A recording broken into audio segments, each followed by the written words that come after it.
Olá amigos, tudo bem com vocês? Hoje eu não estou na floresta, eu vim na casa de um amigo buscar um material lá do grupo escoteiro e ele acabou me apontando um ninho de marimbondo que apareceu aqui na casa dele. Ele falou: ó, Sam, você não gosta tanto de filmar bicho? Filma esses marimbondos aí. E como eu sempre estou com a minha câmera, eu não me desfaço dela, né? Ao longo do dia ela sempre anda comigo na mochila, eu resolvi aproveitar e fazer um videozinho mostrando esses marimbondos e pensei, por que não falar um pouco sobre marimbondos, né?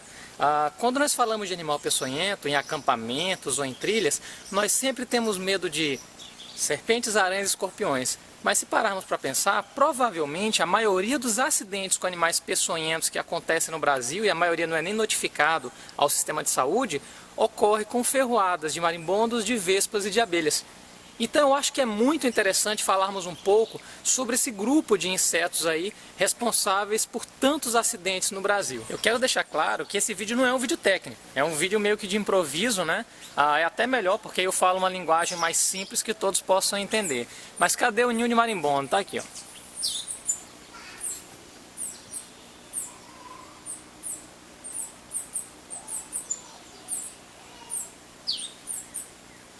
Esses animais, eles fazem parte de uma ordem, ou seja, de um grupo dentro de insetos chamado Hymenoptera. Hymenoptera é uma junção de nomes que significa animais que têm asas membranosas, né? E então dentro desse grupo nós temos aí vespas, marimbondos, abelhas e formigas, né? Asas membranosas por quê? Porque a grande maioria dos indivíduos dentro do grupo Hymenoptera tem asas, né? Dois pares de asas, com a asa anterior sendo bem maior que a posterior. E dentro dessa turma toda, alguns grupos perderam essas asas, como é o caso, por exemplo, de formigas. Então esse grupo Hymenoptera é um dos mais abundantes dentro dos insetos. Parece-me que tem mais de 130 mil espécies descritas pelo mundo todo, e talvez a estimativa é que esse número seja mais do que 300 mil, considerando as espécies que nós ainda não conhecemos. E o grupo Hymenoptera, outra característica bem marcante, é que eles são considerados insetos que têm um ferrão verdadeiro. Esse ferrão que fica no abdômen, na bunda, né, na bundinha, no abdômen, é uma adaptação de um colocador de ovos, uma modificação de um ovo positor que eles têm. Então, dentro desse grupo nós temos indivíduos de alguns milímetros, até mesmo aquelas vespas caçadoras de aranhas que podem passar de 10 centímetros de tamanho. Então, só falando uma parte chata, mais importante, Hymenoptera tem mais duas subdivisões. Uma chama-se sínfita e a outra chama-se apócrita. E não hipócrita. Tá. Apócrita e sínfita. Então, sínfitas são insetos que o abdômen, a bundinha, ela é ligada diretamente ao tórax.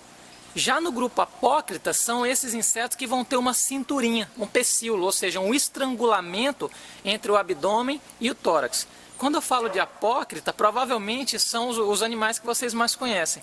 E aí dentro de apócrita, eu tenho mais duas subdivisões, a chamada parasítica e a chamada aculeata. Então a parasítica são aquelas vespas que utilizam o ferrão como uma adaptação de um ovo opositor. Aquelas vespas que atacam aranhas, por exemplo, que atacam lagartas e depositam, injetam os seus ovos dentro desses outros animais para que o ovo possa eclodir e a larva mate esse bicho. É muito comum vespas caçadoras de aranhas, né, as famosas cavalo do cão, fazerem isso. E já no outro grupo, chamado aculeata, são os chamados animais de ferrão verdadeiro. É dentro do aculeata que está aí a maioria dos bichos que podem nos ferroar. Lembrando que parasítica também pode ferroar, né? Todos são de interesse médico. Mas o grupo aculeata é mais abundante e a maioria dos acidentes vai acontecer com eles. Falando sobre vespas e marimbondos, já que são os mais abundantes de vida livre, né? Que você mais vai encontrar aí nas trilhas, nos acampamentos, em atividades de bushcraft.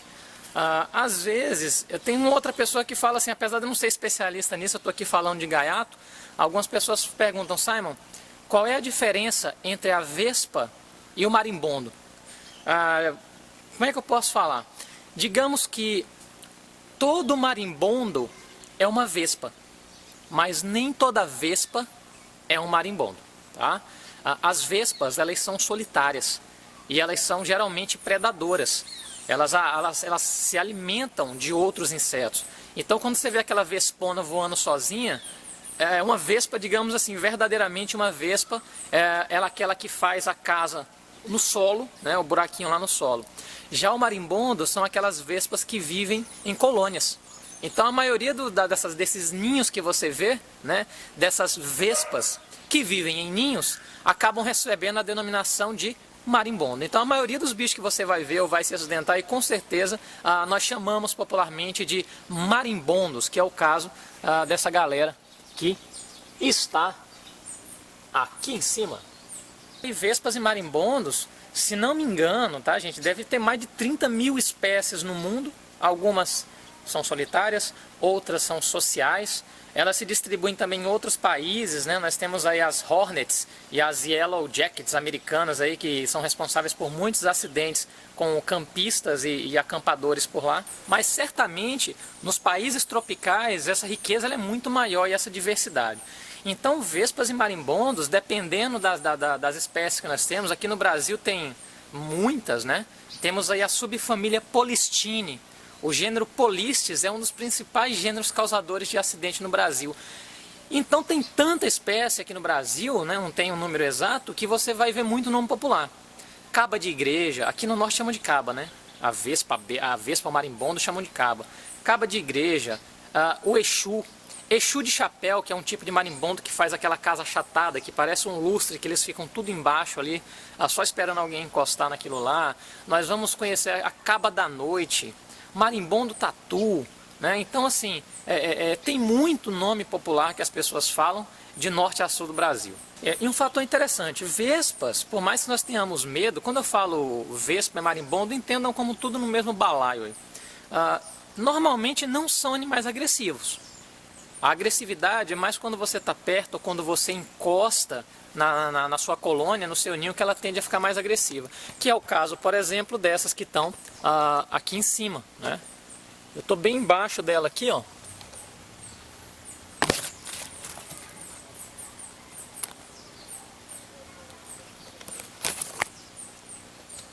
Mas é óbvio que esse grau de agressividade ele varia, né? Se você encostar ou se você só chegar perto. Eu vou até inserir aqui um takezinho de 2 semanas atrás, que eu fui gravar um ninho de marimbondos e acabei me dando mal, vejam aí. Ai, filha. Nós acabamos encontrando uma outra casinha de marimbondos. Marimbondos adoram folhas de bananeira ou folhas grandes dentro da floresta, que gostam de fazer a casinha embaixo, né? O grau de agressividade, como eu já falei, varia muito, embora algumas espécies parecem ser mais agressivas. Tem uma espécie lá no Nordeste, camocim, um nome assim. Não, camocim é uma cidade, porra. Camo alguma coisa que um amigo uma vez falou pra mim, e disse que é um bicho relativamente agressivo, né? Mas, obviamente, essa agressividade depende de você esbarrar ou chegar perto. Então, por isso que em atividades mateiras é comum, às vezes, nós tomarmos ferroada desses bichos, porque vamos armar uma rede ou limpar uma área onde tem, e temos que ficar bem atentos a isso. Do ponto de vista médico, o veneno é muito similar, o efeito do veneno entre as espécies. E olha só.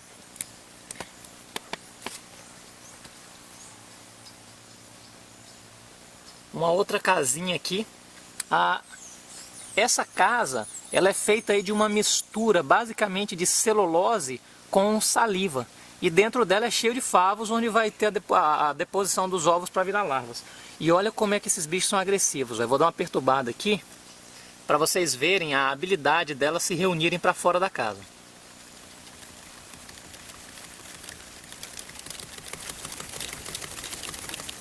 Opa! Olha só.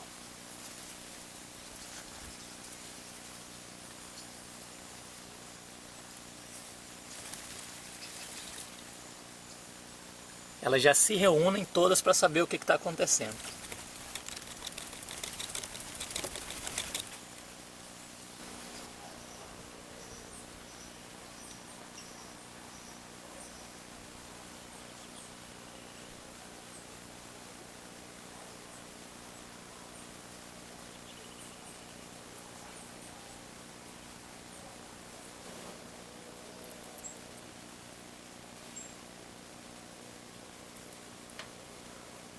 Bom, e quanto às abelhas, né? A maioria dos acidentes fatais ocorre com abelhas, porque geralmente elas têm uma agressividade maior, subespécie que temos aqui no Brasil.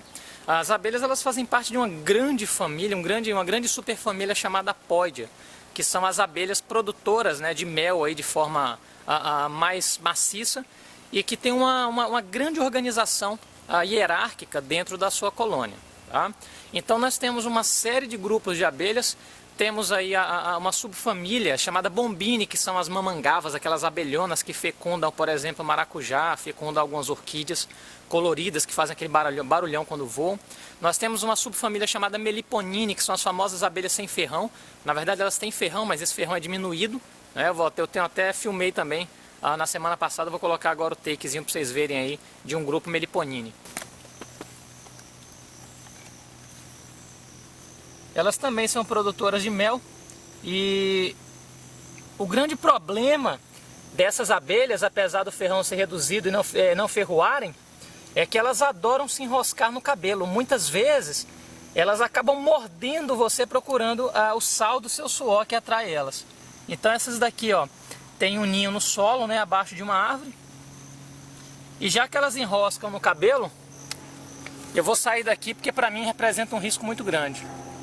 Lembrando que himenópteras, eles não apenas picam, mas eles também podem morder. Eles têm aparelhos que são mastigadores, ou uma adaptação que parece com uma língua sugadora, por isso quando você está suado é comum abelhas. Às vezes abelhinhas ficam perturbando você porque elas precisam daquele suor. E às vezes elas mordem você, né? Mas a Apis mellifera realmente, que é a abelha mais comum, a produtora de mel do Brasil, existe uma controvérsia quanto à introdução dessa subespécie aqui no Brasil. Sabe-se que europeus trouxeram, né, a famosa abelha Europa. Em 1870, mais ou menos, europeus trouxeram aqui para o Brasil, só que ela não era muito resistente ao nosso clima. Então os apiários eles ficaram restritos ao sudeste e sul do Brasil. Aí na década de 50, o que é que os caras fizeram? Trouxeram a subespécie africana. Ela adapta-se muito bem ao clima quente, já que vem da África. Ela produz muito mel, mas ela tem um problema. Ela é extremamente agressiva na hora de defender a sua colônia. E aí, por uma falha de manipulação, alguns grupos teriam fugido dos apiários, né? Teriam sido aí extraviados, né, para a natureza. E isso foi um grande problema, porque ela se estabeleceu praticamente no país todo e ela começou a cruzar com a abelha europeia, criando híbridos. E esses híbridos é o que nós temos hoje das famosas abelhas africanizadas, que causam muitos acidentes no Brasil. Eu não tenho exatamente quantas mortes, mas várias mortes no Brasil aí por ano, né? Nos Estados Unidos sabe que tem cerca aí de entre 40 a 100 mortes por ano em ataque por abelhas, principalmente a campistas em atividades outdoor. E aqui no Brasil nós sabemos que existem muitos ataques, principalmente quando você tem aí uma colônia próxima à residência, a pessoa vai cortar e se acidenta, né? Não ativou o bombeiro, não ativou alguém para auxiliar e acaba morrendo. Então a maior parte dos acidentes no Brasil são por abelhas, acidentes graves, digamos assim. E esses acidentes eles começaram a explodir a partir da década de 70, quando houve essa introdução dessa espécie exótica, né, africanizada, aqui no nosso país. Inclusive, vendo aqui, né, os bananas que eu quero roubar da casa dos outros. Olha o que eu achei aqui no chão. Um ninho, né, que já foi provavelmente abandonado. Todas as larvas aqui já metamorfosearam e eclodiram para adultos. E parece papel mesmo, né? Ó, um material celulósico, parece um papelãozinho. Não tem jeito, né? Para que engenharia perfeita que é essa da natureza, né? Nós temos que nos curvar a isso mesmo. Bom, e quanto ao acidente? Se o acidente aconteceu, né? Sempre temos que tomar cuidado. Se você tomar uma ou duas ferroadas, a dica que eu dou é o quê? Corre dali, né? Vai para longe dali. Se você estiver numa situação onde o marimbondo te pegou e você não estiver preso, não tiver como correr, fique imóvel e proteja a sua cabeça, né? Se possível, puxe ali a camisa para a cabeça. Existem situações onde você, por exemplo, não tem mobilidade, né? Já aconteceu, por exemplo, de eu tomar um ataque de marimbondos porque eu encostei numa canoa. E aí, resultado, dei uma remada, né? Saíram me ferroando ali. Pensei em pular na água, mas na hora que eu fiquei quieto, antes de pular na água, elas pararam. Então eu fiquei quietinho, elas ainda ficaram voando em volta de mim, eu fiquei quietinho lá e acabei assim, não levando mais nenhuma ferroada. Mas a primeira dica é o quê? Sai de perto. Sai de perto, larga o que você tem ali. Já aconteceu de eu tomar ferroada de marimbondo, às vezes com a mochila na mão e soltar a mochila e sair correndo. E depois ter que voltar quietinho para puxar minha mochila debaixo da casa delas. Acidentes podem ser um acidente com uma picada, que é o acidente mais simples, ou o acidente mais grave e mais sério, que é aquele acidente que vai envolver múltiplas picadas. Então os sintomas eles variam desde dor, inchaço, aquele eritrema, que é aquela manchinha vermelha que pode perdurar por algumas horas, até mesmo vômitos, dor de cabeça, febre. Você pode ter inclusive um inchaço, edema de glote, ou seja, em casos mais sérios você pode acabar tendo um comprometimento respiratório, né, um choque anafilático e até mesmo aí problemas renais. Tá? Lembrando que o veneno desses animais, ele é uma sopa, né? É um mix, é um shake de enzimas e proteínas com ações diferentes. Então, assim, basicamente a ação dessas proteínas é destruir células, e o efeito que elas geram também é o quê? Liberar uma série de substâncias no corpo, principalmente a histamina, que é um vasodilatador e que promove aquela coceira terrível, né? A histamina, tanto que o antialérgico é chamado de antihistamínico, porque ele inibe essa histamina, que é o principal composto aí que causa essa vasodilatação e essa coceira que o nosso corpo libera no caso de uma reação alérgica. A reação à picada, ela pode ser tóxica e ela pode ser alérgica. Quando for tóxica, eu tenho a reação tóxica local e sistêmica e a reação alérgica local e sistêmica. A tóxica local, geralmente, ela é aquela causada por uma picada. É aquela que vai dar dor, vai dar aquele inchaço, aquele eritrema vermelhinho, e que geralmente, em algumas horas, ela tende a desaparecer. E a tóxica sistêmica é aquela quando você é alvo de múltiplas picadas. Lembrando que, geralmente, acima de 100 picadas, varia muito de pessoa para pessoa a letalidade. Tem pessoas que podem morrer por 4, 5 picadas, outras pessoas aí levam 80 picadas e não morrem. Lembrando que acima de 500 picadas você está praticamente morto, né? Então ela já é uma reação mais complicada. Você já vai ter dor de cabeça, você já vai ter muita febre, você vai ter vômito, você vai ter que ir para o hospital, porque muito provavelmente você vai ter que fazer exame para ver se não vai ter alguma reação alérgica que possa dar um choque anafilático, ou então até mesmo algum tipo de problema renal pela quantidade de veneno que foi injetada no seu sangue. Reações alérgicas, a mesma coisa. A reação ela pode ser alérgica local ou alérgica sistêmica. Alérgica local é o que eu tenho com alguns tipos, por exemplo, de marimbondos. É aquela quando você leva a picada, toda a região fica inchada, e esse inchaço ele pode perdurar até 2 ou 3 dias, dependendo da espécie que te picou. A reação alérgica sistêmica é aquela que você vai tomar uma ferroada e isso vai refletir em todo o teu corpo. Você vai ter uma urticária generalizada, você pode ficar com o corpo completamente inchado e você pode inclusive também entrar em choque ou ter uma reação anafilática muito séria, né? O famoso choque anafilático, que é quando você começa a ter o inchaço desse músculo, a glote, né, que controla a entrada de ar. Então você começa a ter o quê? Você começa a não conseguir respirar. Então isso é uma reação alérgica que está atacando todo o teu sistema, né? Você vai ficar todo vermelho, se coçando, inchado, passando mal, vomitando. Nessa situação também o ideal é o quê? Atendimento médico mais rápido possível para evitar que o paciente venha a óbito. Bom, gente, e se acontecer o acidente, quanto ao tratamento, como seria? Eu não sou médico, não sou da área de saúde, né? Mas eu vou falar assim, basicamente, como se procede. Uma vez que nem sempre você vai ter um médico na sua mochila quando você estiver no meio de uma atividade de campo. Marimbondos, eles podem ferroar várias vezes, né? Pode ferroar 2 ou 3 vezes o mesmo bicho. Já no caso das abelhas, o sistema é diferente. A abelha, quando ela te ferroa, né, como o ferrão dela parece uma ponta de flecha, ele fica preso à sua pele. E quando ela sai, arranca, parte do intestino fica atrelado àquilo lá. Significa que a abelha ela só pica uma vez e depois ela morre, porque o ferrão vai ficar no seu corpo. Junto a esse ferrão, nós temos dentro, né, desse composto todo do intestino dela, nós temos uma ação semelhante a um feromônio, que é um marcador químico.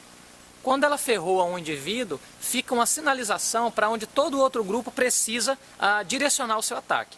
Por isso que começou a levar picada de abelha, sai dali o mais depressa possível, porque você virou um alvo em potencial. Lembrando que existem músculos em volta desse ferrão, que eles continuam muitas vezes agindo. E mesmo depois da ferroada, você pode continuar recebendo ainda uma dose, mesmo que pequena, mas uma dose desse veneno que não entrou no primeiro ataque, né? O ferrão ficou preso e provavelmente você ainda vai ter veneno naquela vesícula de ferrão ali. Caso você precisa fazer a remoção desses ferrões. Eu tive um acidente no interior da Bahia, trabalhando como biólogo uma vez, que no meio de uma derrubada, eu fazendo um resgate lá dos animais, E sem perceber acabei chutando um tronco onde tinha uma colônia de abelhas. Fui atacado, saí correndo, larguei um monte de coisa lá. Só na cabeça, né, eu levei mais de 11 ferroadas. O alvo não é pequeno não, né? Então vocês viram que foi um alvo bem bacana para elas acertarem, né? Só na cabeça foram 11 ferroadas, né? Tive uma noite muito ruim, muita febre. Felizmente não tive nenhum tipo de princípio de edema de glote, mas não foi fácil não. Então o que fazer no caso de ferroadas de abelha? Primeira coisa, remover ferrões. Nunca remova com pinça. Se nós ainda temos uma vesícula com um pouco de veneno, se você, cada vez que você aperta com uma pinça, ou aquele restinho de veneno você está mandando para dentro do corpo do cara. Então você vai remover como? Com uma lâmina de barbear ou com um canivete, tá? Simon, não tem um canivete. Porra, velho, tu não anda com um canivete, cara? Como é que tu acompanha meu canal, velho? Não tem um canivete. Até eu, de bermuda, tenho um canivete. Então como é que eu faço? Pá.